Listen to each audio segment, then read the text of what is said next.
எல்லோருக்கும் காலை வணக்கம். நான் உங்கள் குடி ஃபார்மர். இனி என்ன தகவல் பார்க்கலான்னா, பவர் டில்லரில் ஏர் ஃபில்ட்ரு வந்து ஒரு 40 மணி நேரம் ஓடிச்சுன்னா கட்டாயம் க்ளீன் பண்ணிவிடுவேன்.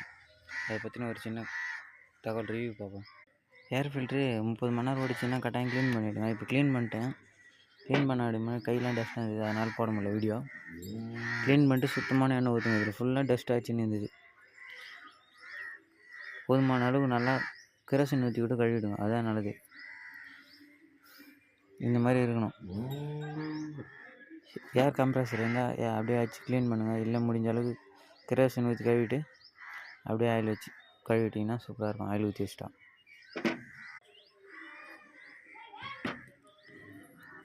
இதில் ஊற்றுற எண்ணெய் வந்து முடிஞ்ச அளவுக்கு சுத்தமான எண்ணெய், புது எண்ணெயை ஊற்றிடுங்க, அதுதான் நல்லது. மேலே வர கிணத்துலலாம் ரொம்ப டஸ்ட்டாக இருந்துச்சு. உள்ளே சத்திங்க எல்லாம் ஆச்சுன்னு மனாரியா முடிஞ்ச அளவுக்கு ஒரு பாகம் ஓட்டு உடனே க்ளீன் பண்ணி விட்ருங்க வண்டி விடும்போது.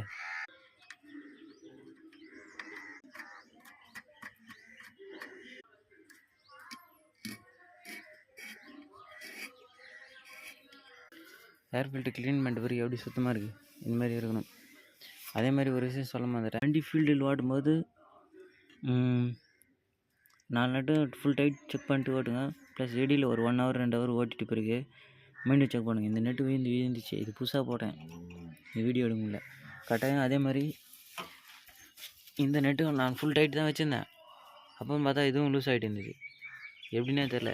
அப்போ அதனால் என்ன பண்ணுங்கன்னா, ஃபீல்டு ஓட்டும்போது ஒரு 1/2 ஹவருக்கு ஓட்டும்போது முன்னக்கூட்டியே ஸ்பேனர் எதுவுமே டைட் பண்ணுறது ரொம்ப நல்லது. இந்த தகவல் பிடிச்சா எடுத்துங்க, இல்லை பிடிச்ச தகவல் தேடி கற்றுக்கின தகவல் அடுத்தடுத்த விவசாயிகளுக்கு கட்டாயம் பகிர்ந்துங்க. இதுதான் நம்மளோட அடிப்படை வேண்டுகோள்.